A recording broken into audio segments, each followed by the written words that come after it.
It's a rainy night in New York City. Streets, diamonds and pearls.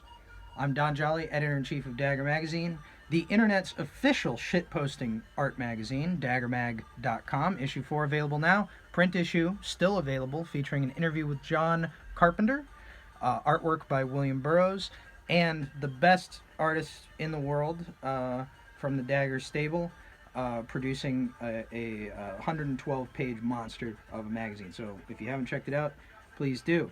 And this is our Avengers Endgame review. Because what do on a rainy night but go out to the movies, scarf some popcorn, and, really take in Avengers Endgame?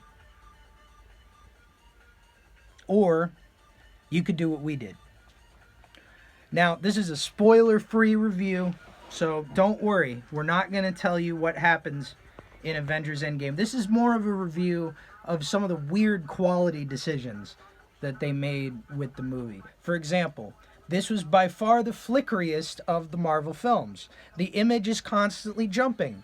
Items in the foreground are deeply out of focus, and items in the background are only slightly more in focus, and the whole thing is kind of glitching out and jittering like an old film reel about to break. Also, they made a bold choice in cutting out the first, roughly 5 to 8 minutes, I would assume, of the movie. It starts in mid-scene, and it ends with a sequence where the sound cuts out, and it becomes just the images before it goes to black, which was a very interesting choice on behalf of directors Joe and Anthony Russo.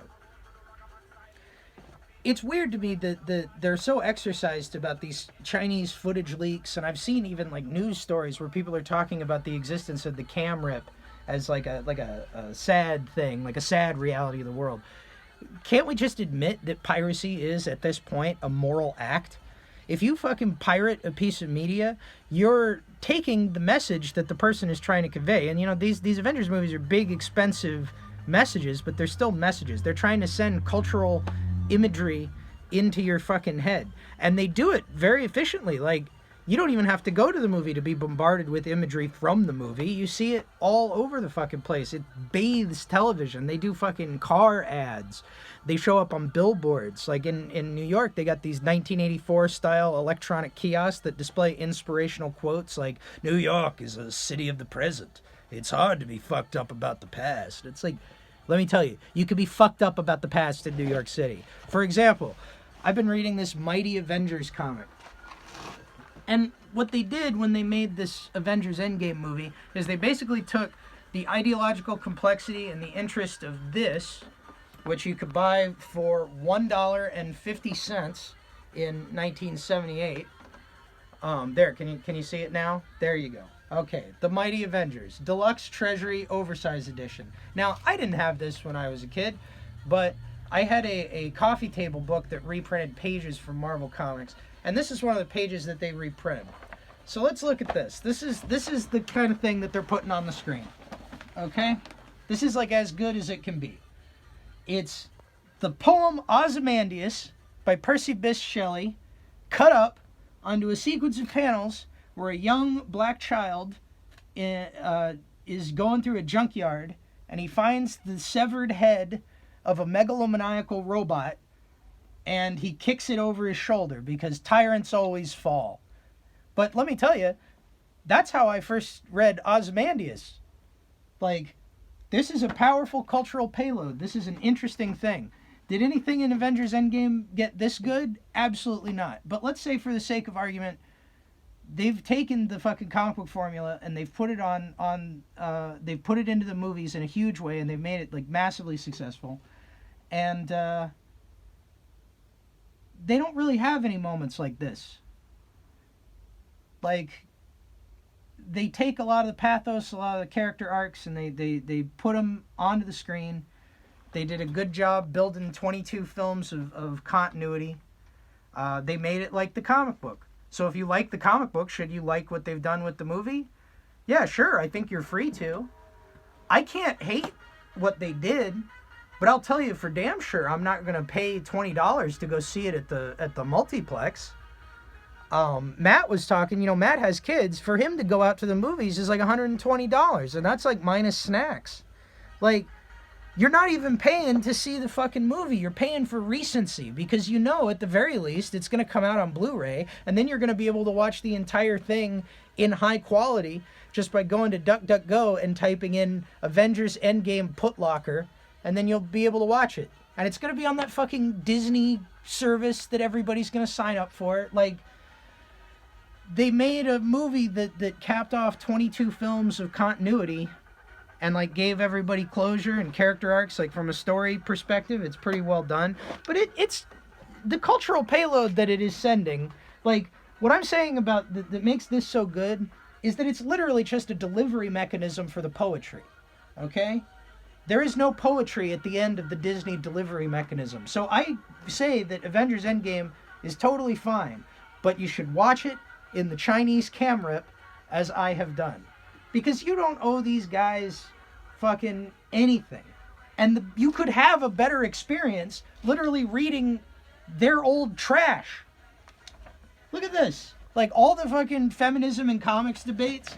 This is an old Avengers story where the Valkyrie shows up and she gets the female Avengers plus Medusa from the Inhumans to join a women's lib club called the Liberators, and they go and fight the male Avengers. And look at this. Look at how fucking great this is as a piece of pulp art. The Revolution's fine. Come in. The Revolution's fine. You can put this on the wall of your dorm room, man. It's fucking, it's beautiful graphic stuff. But, you know, Avengers Endgame, I'm sure they're going to make posters and prints and t-shirts and action figures and all kinds of stuff. But are they going to make anything that's that good as a fucking cultural artifact? I don't think so. And to address the Comics Gate crowd a little bit, how does the story with the Valkyrie, who's starting a revolution against men, how does that end? Oh no, it's because when she was exiled, her boyfriend, the Executioner, played in the movie by Carl Urban, leaves her to go get hella laid and be a king. And she gets so bitter that she recreates herself as the Valkyrie and mind controls all the Avengers. And then it ends with this panel where Hank Pym, played by Michael Douglas, says, "You birds finally learned your lesson about that women's lib bull." And she says, "That's what you think, male chauvinist pig. One of these days the Liberators will stage a comeback, right, Jan? You know, Wanda? They just might at that." So, yeah. That's social issues in comic books. Okay? That's the depth of social issues in comic books. And I know that it's a little spurious to take a random old Avengers comic and use to judge the medium as a whole. But what I'm saying is, this is an ephemeral artifact. This cost $1.50. The thing that they have made, the Avengers Endgame movie, cost so much fucking money to make, and it's gonna make so much fucking money. Like, this is cheap pulp. Marvel movies are like religion pulp, like Catholic pulp. And like, you know, like all Catholicisms, it exacts a heavy toll. And I'm not going to pay them to watch the movie 3 months early. I'm not going to do it. Like, I'm going to pay these motherfuckers for time. I'm going to sell my time to the biggest media corporation in the world so that I can see the thing. It's ridiculous. But why do we do it?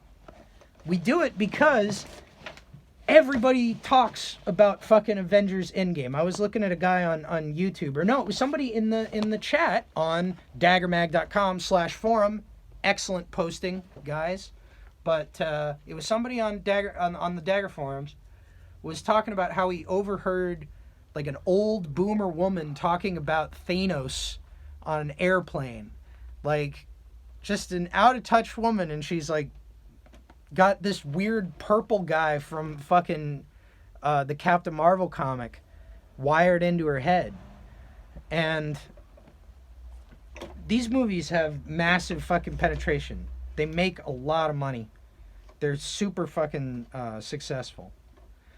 And the point that they have to them is really just to sell you on additional stories, which is not unusual for comic books. But like, look, there's a lot of bad stuff, but the thing I'm trying to say is everybody talks about these movies. And that's important because there's not a lot that we can talk about these days. Every choice is fucking politicized. You know, it's all explosive. What music you listen to, where you hang out, who you vote for, you know, it's all fucking tripwires. What your opinions are, it's a fucking tripwire, man. And so it's nice to have this thing where we're just talking about something that we've decided as a society, like, this is what we're all really interested in having right now. It's just like stupid pop myth. Continuing stupid pop myth. And it allows us to talk to each other. That's the pleasure of these movies, is talking to your friends. That's why you pay for the recency. You know, because you don't want... That's why there's also so many fucking articles about spoilers and getting spoiled. And everybody's so worried about getting spoiled. Because, like, you want to be able to talk to people about it when you know what happened. You want to be able to formulate your take. That's why there's a whole fucking society of kids reviewing Marvel movies on YouTube. Like, young kids. I mean, they're doing a thing right now called One Marvelous Scene. And they're all doing videos about their favorite fucking Marvel scene. You know? It's a real joy for people to talk about the movies. And it's been a joy for years for people to talk about the comic books. To trade the fucking... to trade and collect the comic books and talk about the moments that that really stood out to you. And to watch these fucking characters slam into each other. I just gotta say, I think... as a people, we should all try to not let the things that make us sane and peaceful and the things that we really enjoy be things that are produced by gigantic conglomerates. I think that that is a weird mechanization of the spirit. And I know why, you know, you would want to watch this movie. I want to watch this movie. If somebody else buys my ticket, I probably will. But... As a general rule, we need to stop paying so much attention to these guys, because I don't know if I trust these guys. I don't know if I trust these mega corporations. I don't know if I'm like, if they tell me not to do something, I'm probably going to do it. That's why I don't use soap. They've been telling me my whole life, use soap. It's bullshit. You're just selling out to big soap. What about washing your hands? Oh, no. It's a fucking... The germ theory of disease was concocted by fucking shysters.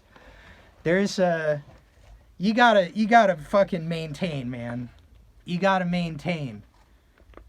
You gotta read your old comics, and you gotta watch Chinese cam rips of Avengers Endgame, and then talk to all your friends, and they'll tell you what happened in the last 10 minutes.